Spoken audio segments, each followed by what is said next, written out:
up, you guys? Today I just wanted to go over all the supplements I take for Lyme disease. I recently saw my Chinese medicine doctor and we went through and tested all of the supplements I was on to figure out what was a priority for my body. So this is about half of what I was taking before because I was just on too many pills and I didn't want to be taking them anymore.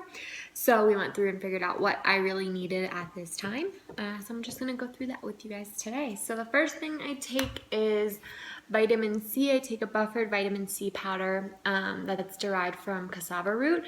This is by Nutricology, and most vitamin C's actually contain pesticides and toxins in them, so you might be taking them for your health, but they're actually damaging your health. This brand is really clean. I know that it's clean. You can get it on Amazon or iHerbs or whatever.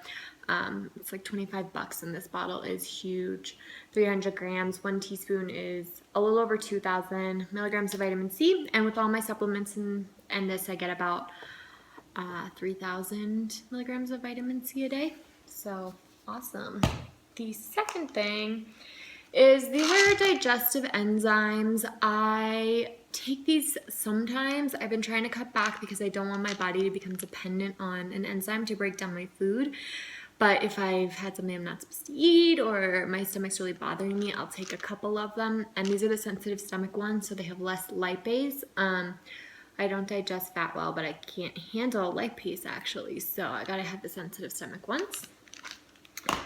I take magnesium. Right now I'm taking magnesium glycinate. I was taking mag chelate, but at my doctor's I must have tested for this one, for the glycinate. So I take about 4, which is 800 milligrams of magnesium. I get magnesium in my other supplements, so I take a lot of mag to try and keep my stomach calm, my intestines moving and whatnot.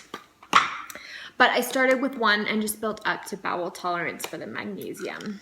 I take a lysine, which is really good for viruses and EBV. Mostly I get cold sores. I've gotten them my whole life. It's just something that runs in my family. So the lysine I take to help keep the virus load down so that I don't get the cold sores and like that sort of stuff or any of those symptoms. I take yucca root. So I just recently started taking this. It's supposed to help with detoxing, especially if you have the MTHFR mutation.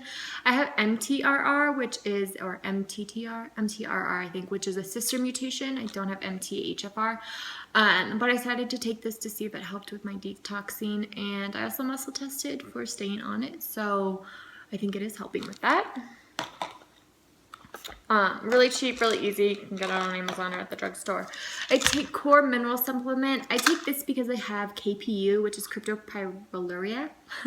It's an elevated pyrrole load in your body, and pyrroles actually eat up some of your important vitamins and minerals, so you're not absorbing them, specifically zinc, but also the B vitamins and a few other things.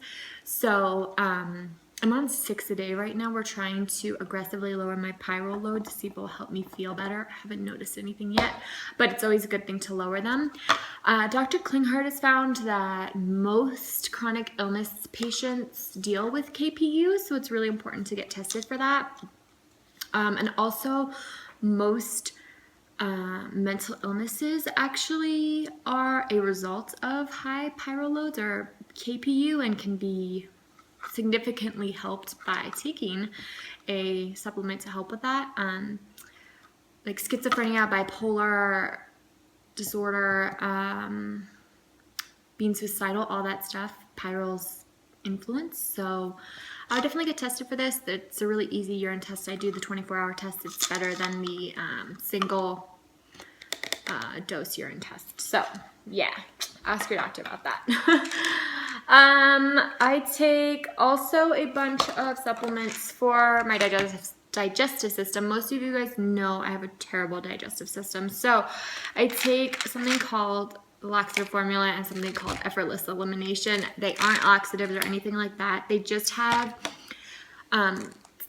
herbs in them that kind of, as my doctor says, keep things slippery in my intestines and keep things calm. So this has aloe in it and magnesium. This is more magnesium, marshmallow root, some slippery elm, some soothing things like fennel and ginger and peppermint. So it's just kind of to keep my intestines from getting so inflamed all the time. The next thing I take is I take a load of sleep supplements. So the first one is Catacolicom, which has some vitamin C, B vitamins, magnesium, lemon balm, passion flower, valerian root, ashwagandha, that sort of stuff to help me sleep. I take 2 of these. I take 2 lithium. I was on prescription lithium, not for bipolar, but it actually helps calm your system and your mind and help with sleep. So I take 2, so 40 milligrams. And Compresence, which is just L-theanine. So I take these to sleep. I also take sleep meds, which sucks. Yeah, that was the worst decision I could have made. But I also take these, so I don't sleep well at all. I deal with really major insomnia. So I take a lot of things to try and help calm my system and get me to sleep at night. Supplements and prescriptions included. I take vitamin K with my vitamin D. So I take vitamin D every day. Even when I'm out in the sun in the winter, I take 2 of these. So that's about 10,000 milligrams or 10,000 IU in the winter and 5,000 in the summer. And with vitamin K helps you absorb your vitamin D. So you should get your vitamin D levels checked. And if you're taking vitamin D and they're still low, I would start vitamin K. I take a B Active, which is just a bunch of B supplements and some folate. I guess that's a B, right? They're all Bs. And I take 4 of these a day. So I take a really high dose. My Chinese medicine doctor tested me for 6 a day, but I have not built up that much yet, and it kind of intimidates me to take that much B. But we do store it, so it's probably okay. So I'm building up slowly. I don't like to just start from taking 1 to 6. So I'm at 4 right now. A lot of Bs. This is more vitamin K. I take Saccharomyces, which is a probiotic. It's actually really important to take this along with a regular probiotic because most probiotics don't have Saccharomyces in them too. And this is really important for your gut health. I also take a probiotic. I rotate through them most of the time. So like every month I choose something new. I like the one that my doctor makes, which is just 100 billion CFU high strength probiotic. I've used a couple others that are made locally, and there's one online that is, I cannot remember the name for the life of me right now. I'll get that and leave it in the description. That I also take that's derived from soil, so it's just a little bit different if you're sensitive. I don't take anything with dairy, but if you're sensitive to any of that, it might be a good alternative. Also, what I take this supplement called IB Guard, G-A-R-D. It is for IBS, but it's really helpful. Okay, not really helpful, but it's pretty helpful for digestive distress. It is encapsulated peppermint oil, and so that it can get down into your intestines rather than just in your stomach, and it reduces inflammation. So peppermint oil is really great for IBS or inflammation or anything like that. And so you can just get it at the drugstore. I get it at CVS, and you just take it and it helps decrease inflammation in your gut. So it's helped me with bloating a lot and sometimes with pain, not always.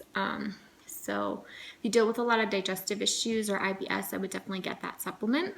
Something else I've been taking recently is Panella. This is by NutriMedics. It's part of the CADM protocol. It's just the brain nerve cleanse. I've dealt with so much brain fog and brain issues, so I started putting this in my water, and when things are really bad, it does seem to calm it down a little bit.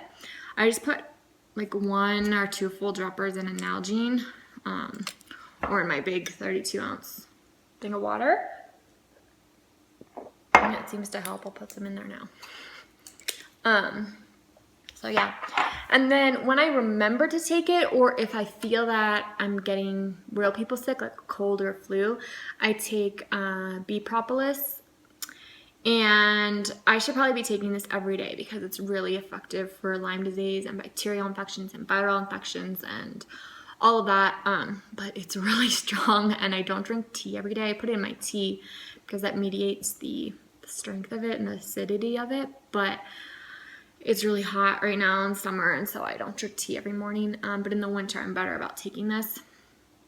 So this is actually really helpful. I get it from my apitherapist, and it's from Brazil, but you can get some at either online or at health food store.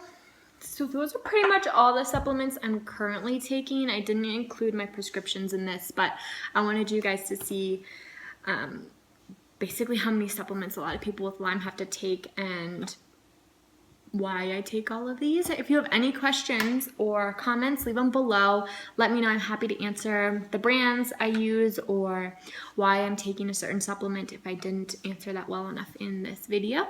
Yeah, and I hope you guys liked this video. Give it a thumbs up if you did, and I'll see you in the next video. Thanks, guys. Have a great day.